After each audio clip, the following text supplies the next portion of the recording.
SAP. Um, I am responsible for defining and executing roadmaps for advanced manufacturing solutions.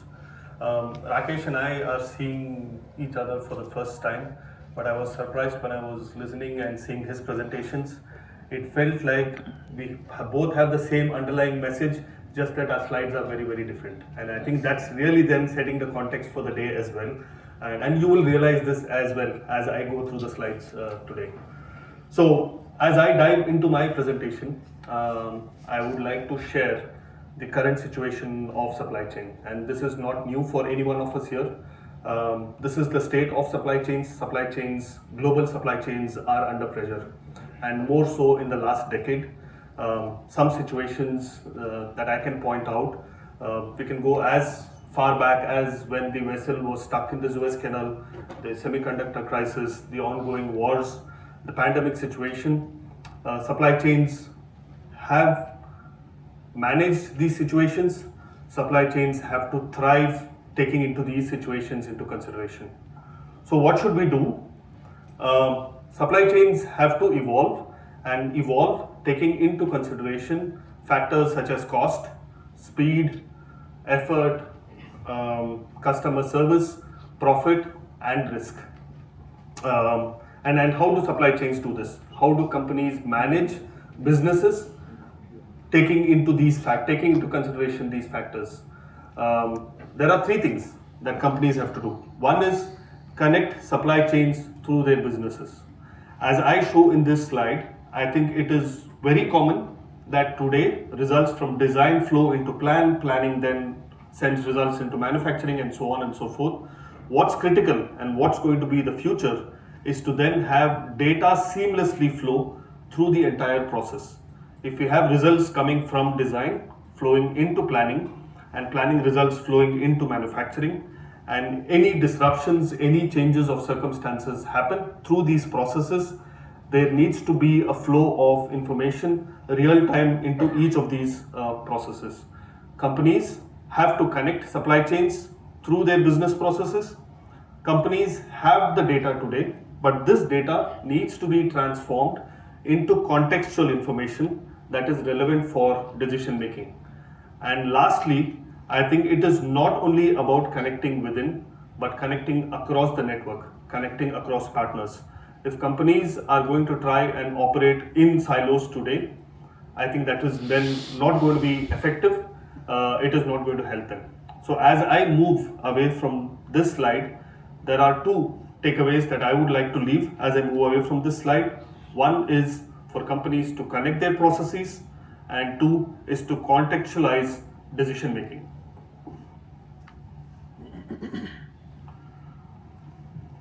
Where did we begin a few years ago? We were in a digital era.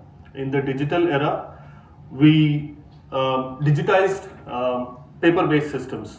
We automated machines. We had a lot of data that fed into analytics, but we still had limitations. This data didn't have impact on changing circumstances that happen currently. Where are we now? I think we are in what we call the adaptive era. In the adaptive era, we have the power of technology, we have the power of data. We have LLMs, we have AI. Gen AI is a new user interface. With all of this, what are we able to do today is that we are able to have systems make recommendations, processing data real time. Make recommendations where we used to operate with screens. I'm sure a lot of us are watching IPL today, and there are ongoing advertisements about Gemini. We are not using traditional screens anymore. We are moving away. We are asking systems what to do. We are not processing data anymore. We are letting the systems do that, and we are asking for recommendations, right? There's a lot of us who also use Siri on our Apple phone to say, what should I do next? That's where we are going. But where are we headed towards to? We are headed towards to what we call the autonomous domains, where we believe systems are going to be self-governing. The decision making is to be done by the systems, while we then only oversee what the systems are doing. What is, in our opinion, going to be the future of manufacturing? People and processes. We will have workforce scarcity. We will have expert resources. There are going to be autonomous plants, hyper automation in place, already happening today. There are going to be increased need for sustainability requirements. We will have increased need for transparency and regulatory compliance as well. We are moving towards an era where we have smarter products, shorter innovation cycles. Artificial intelligence is everywhere. And what we've also transformed ourselves is we are going into an era where we will have highly individualized products. I don't want to hold a product that somebody else near me is having. While I want something that is individualized for me, I want it now. I have many platforms on my mobile. A click of a button, the product is going to arrive. And if the product is not going to be with me soon enough or fast enough, I will move to the next platform. This is what supply chains are faced with today, that they need speed, they need reliability, but they have to do it taking into factors such as cost and customer service as well. So I would like to also get into a demo, and I think this is a demo of an electric vehicle. Like I was showing in the slide before, we have design to operate, results from design flowing into plan, from plan into manufacturing and logistics, and from logistics into operate.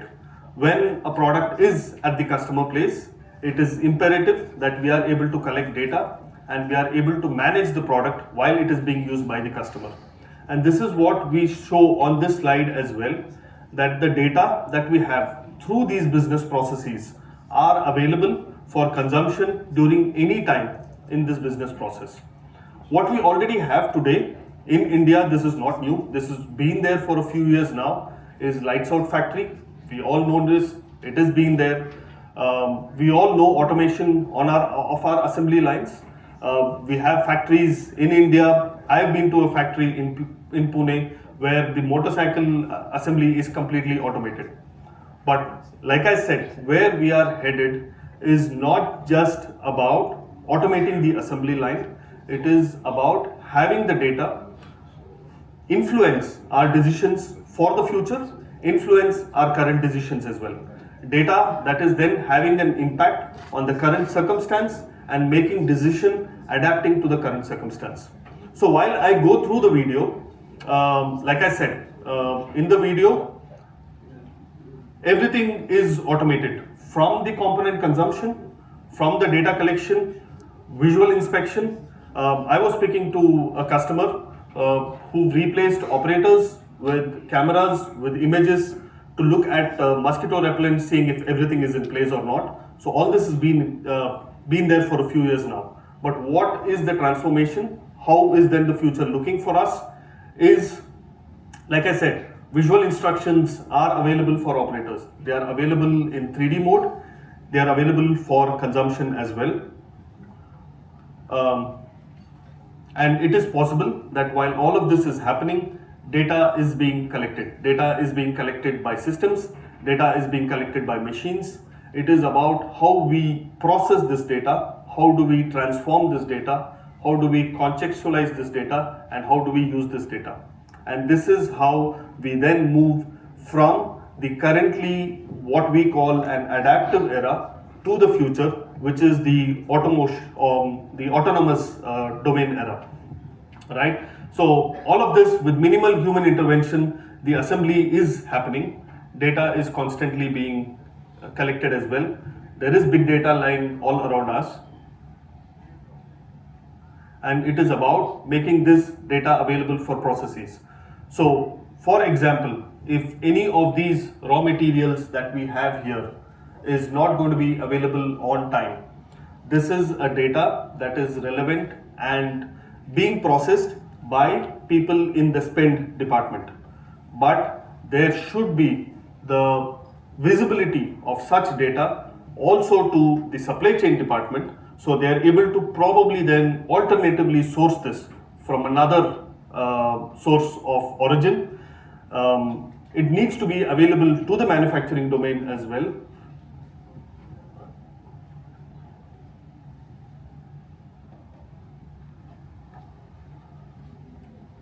So they know when they will have the availability of these raw materials in the assembly line, and also for the finance, then to know what is the impact of these changes. Um, okay, while we sort this out, I would like to maybe also, being conscious of time, leave with three things.